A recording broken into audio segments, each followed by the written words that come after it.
तो गाँव वालों ऑलमोस्ट चैप्टर कंप्लीट होने वाला है। ये है second last topic of this chapter, that is Kirchhoff law.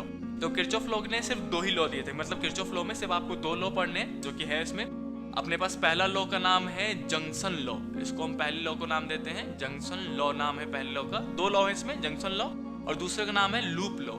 तो लूप लॉ दूसरा नाम है, लूप लॉ का ही दूसरा नाम, एक और नाम लूप लॉ का ही दूसरा नाम है वोल्ट लॉ। वोल्ट लॉ भी इसको हम कहते हैं। तो लूप लॉ या फिर वोल्ट लॉ कह सकते हैं। ये एक लॉ है और दूसरा है जंक्शन लॉ, यानी कि किरचॉफ साहब ने 2 लॉ दिए थे, जंक्शन लॉ और लूप लॉ। अब जंक्शन लॉ, इन दोनों ही लॉज में आपको 2 पॉइंट पता होना चाहिए बस, कि ये किस चीज पे बेस्ड है, यानी कि किस चीज पे आधारित है, और ये कहते क्या है, इस लॉ का मतलब क्या है। तो 2 चीजें, पहला किस चीज पे बेस्ड है और दूसरा कि इनका मतलब क्या है, इनका स्टेटमेंट क्या है। तो मैं पहला बताता हूँ आपको ये किस चीज पे बेस्ड है। तो जो जंक्शन लॉ है वो है बेस्ड है, मैं ऐसे लिख देता हूँ पूरा, जो based on conservation of charge, based on, ये कंजर्वेशन ऑफ चार्ज पे बेस्ड होता है, कंजर्वेशन ऑफ चार्ज, चार्ज के कंजर्वेशन पे पहला लॉ बेस्ड है। वहीं पे दूसरा लॉ जो है लूप लॉ या फिर वोल्ट लॉ, वो बेस्ड होता है, इसका पहला पॉइंट लिख देता हूँ मैं यहाँ पे, based on conservation of, conservation मतलब जो कंजर्व रहेगा, जो कभी नहीं बदलेगा ना, कंजर्वेशन ऑफ एनर्जी। जो एनर्जी है वो भी कंजर्व होती है फिजिक्स में। तो कंजर्वेशन ऑफ एनर्जी पे कौन बेस्ड है, लूप लॉ या फिर वोल्ट लॉ, और वहीं पे जंक्शन लॉ पे कौन बेस्ड है, कंजर्वेशन ऑफ चार्ज पे बेस्ड है जंक्शन लॉ, है ना। तो ये हो गया पहला पॉइंट। दूसरा पॉइंट, ये कहते क्या है, आपको ये पता होना चाहिए, यानी कि इसका स्टेटमेंट क्या है, कि मतलब जंक्शन लॉ का क्या मतलब है, ये भी तो पता होना चाहिए। तो देखो जंक्शन लॉ क्या कहता है कि किसी भी सर्किट में जितना करंट आएगा किसी भी जंक्शन पे, जंक्शन मतलब होता है पॉइंट, तो इसमें हम कहते हैं कि किसी भी जंक्शन में, यानी कि किसी भी सर्किट की बात करूं तो ये मुन्ना भाई वाला सर्किट नहीं है, इलेक्ट्रिकल सर्किट की बात हो रही है। देखो मान लो एक सर्किट था जिसमें एक पॉइंट है जहाँ पे 2 करंट आ रहे हैं, I1 और I2 इधर की ओर आता हुआ नजर आ रहा है, और यहाँ से I3 जाता हुआ नजर आ रहा है। तो हम क्या बोलेंगे, ये जंक्शन हो गया, जंक्शन मतलब पॉइंट। तो किसी भी इलेक्ट्रिकल सर्किट में तो जो जंक्शन होगा, यानी कि एक पॉइंट होगा, वहां पे जितने करंट आ रहे होंगे वो जाने वाले करंट के बराबर होगा, यानी कि हम बोलेंगे हम I1 प्लस में I2 इक्वल टू I3 हो जाएगा। सिंपल सी बात, तो सबको पता है। हाँ मुझे पता है, आप ये बोलोगे कि मुझे पहले से पता था। हाँ तो ठीक है भाई, सबसे पहले किरचॉफ साहब ने ये ऑब्जर्व किया तो उन्होंने दे दिया, लो तो आपको पढ़ना पड़ रहा है। तो हम क्या कहते हैं इसी को, यही स्टेटमेंट है कि incoming currents towards a junction is equal to the outgoing current from the junction. अब मैं नहीं लिखूंगा, आप खुद इंग्लिश में वर्ड लिख लेना। मैं दोबारा रिपीट करता हूं, तो incoming current towards a junction is equal to outgoing current from the junction, ये इसका स्टेटमेंट है। तो स्टेटमेंट आप खुद लिखोगे, कुछ तो मेहनत करो, है ना। तो ये स्टेटमेंट आप खुद लिखोगे, लिख ले जरूर लेना, बार बार आपसे सीबीएसई बोर्ड में पूछा जाएगा। और 1-2 बार तो मैंने नीट के भी क्वेश्चन देखे थे जिसपे इस पे क्वेश्चन फंसा रखा था कि जंक्शन लॉ किस पे बेस्ड है, conservation of charge, momentum, linear momentum, angular momentum, कुछ भी दे दिया, एनर्जी। बच्चों को यही याद नहीं रहता कंजर्वेशन ऑफ चार्ज पे बेस्ड है, देख रहे हो। तो इतना बेसिक सवाल भी पूछ लेते कई बार, इसलिए आपको ये सारे नोट बनाने जरूर है। तो आपको इसका बेस किस पेज पे है और स्टेटमेंट पता चल गया, है ना। दूसरा लूप लॉ या फिर वोल्ट लॉ जो था वो किस पे बेस्ड था, कंजर्वेशन ऑफ एनर्जी पे, और इसका स्टेटमेंट ये कहते क्या है, ये कहते हैं कि मान लो आपके पास कोई भी कॉम्प्लेक्स सर्किट है, मतलब एक सर्किट ले ले, कॉम्प्लेक्स सर्किट मतलब क्या, जहाँ पे एक से ज्यादा सेल आ जाए ना, आप समझना। फॉर एग्जांपल बता रहा हूँ ऐसे करके, यहाँ पे एक सेल था, यहाँ पे एक रेजिस्टेंस था, फिर रेजिस्टेंस आ गया, फिर से एक मैंने सेल ले लिया ऐसे करके, यहाँ पे रेजिस्टेंस आ गया ऐसे करके, कुछ भी ऐसे कॉम्प्लेक्स सर्किट बना दिया मैंने ऐसे करके, गंदा सा, है ना। अब इसका वोल्टेज कितना है, EMF कितना है, E1, ये रेजिस्टेंस R1 है, ये रेजिस्टेंस R2 है, ये EMF E2 है, ये रेजिस्टेंस R3 और ये R4 ले लो। अब अपने पास जो लूप लॉ है, लूप मतलब क्या, एक गोले की बात करेंगे वो, और वोल्ट लॉ भी कहते हैं क्योंकि उसमें वोल्टेज की बात होती है। इनडायरेक्टली दोनों नाम सेम ही है। लूप लॉ मतलब लूप की बात होगी और वोल्टेज मतलब वोल्टेज की बात होगी इसमें।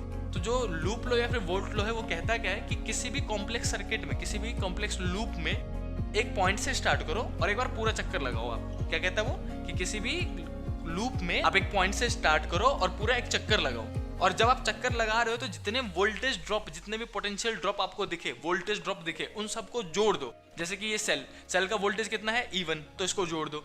जो रेजिस्टेंस है वो भी तो वोल्टेज ड्रॉप कराता है, वो भी तो वोल्टेज खाता है ना। वोल्टेज रेजिस्टेंस कितना खाएगा, IR1। जब मान लेते हैं सर्किट में कितना करंट फ्लो कर रहा है, I1 ऐसे करके, I फ्लो कर रहा है, तो ये कितना वोल्टेज ड्रॉप कराएगा, IR।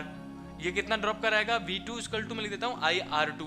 ऐसे हर एक रजिस्टर क्या करता है, वोल्टेज खाता है या फिर वोल्टेज ड्रॉप कराता है। तो इनके वोल्टेज को जोड़ना है। तो फिर से बता रहा हूँ, देखो वोल्ट लॉ या फिर लूप लॉ क्या कहता है कि किसी भी सर्किट में एक चक्कर लगाइए और चक्कर लगाते दौरान जितने भी आपको वोल्टेजेस मिलेंगे उन सबको जोड़ते चले जाओ, तो जो नेट वोल्टेज ड्रॉप होगा वो हमेशा 0 आएगा। ये कहा था लूप लॉ ने। उन्होंने क्या कहा था, कि नेट वोल्टेज ड्रॉप, जैसे इसका वोल्टेज, इसका वोल्टेज, इसका वोल्टेज, प्लस में इसका, प्लस में इस रेजिस्टेंस का, प्लस में इस रेजिस्टेंस का, सबका वोल्टेज जोड़ दोगे, जो नेट वोल्टेज ड्रॉप आना चाहिए किसी भी हर एक कॉम्प्लेक्स सर्किट में नेट वोल्टेज ड्रॉप, यहाँ पे लिख देता हूँ मैं, यहाँ पे नेट वोल्टेज ड्रॉप जो आएगा इज ऑलवेज जीरो आएगा, ये हमेशा जीरो आएगा। ये बात कही थी किसने? लूप लॉ ने, यानी कि वोल्ट लॉ ने। समझ गए इतना?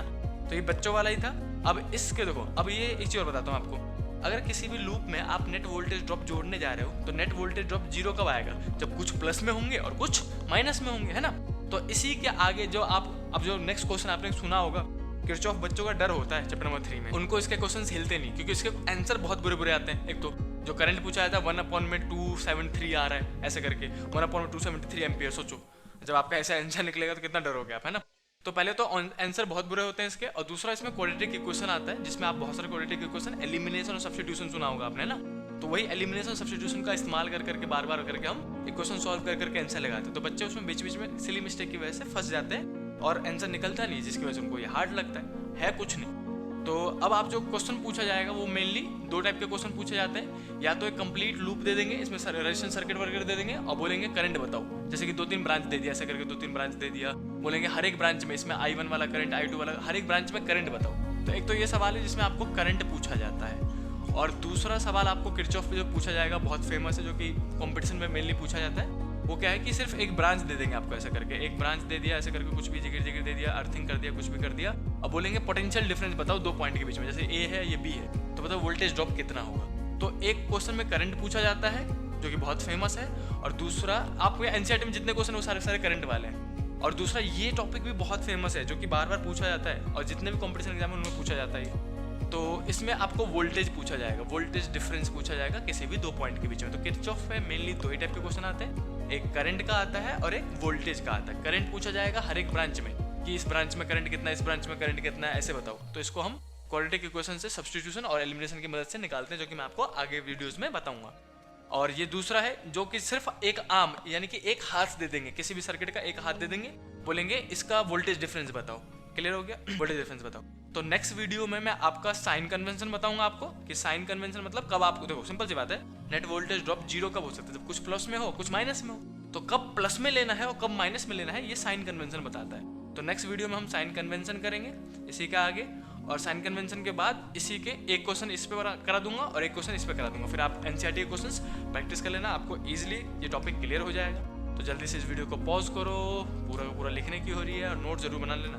तो अगर आप यूट्यूब पे वीडियो देख के नोट नहीं बनाओगे ना, खुद के हाथ से नहीं लिखोगे, तो सुना हुआ ज़्यादा दिन तक ना आपके माइंड में टिकेगा नहीं, क्योंकि जो हम चीज़ सुनते हैं अगर उसको बार बार लिखते हैं तो प्रैक्टिस हो जाती है। तो जो चीज़ आप लिखोगे हाथ से तो आपको लंबा याद रहेगा, और लिखा ही नहीं भैया, सुन लिया वीडियो अगले हो गया, हमको समझ में आ गया, तो कालिदास तो होनी है आप, कि आपको एक बार पढ़ ले तो हमेशा सब कुछ के लिए याद रहेगा, है ना?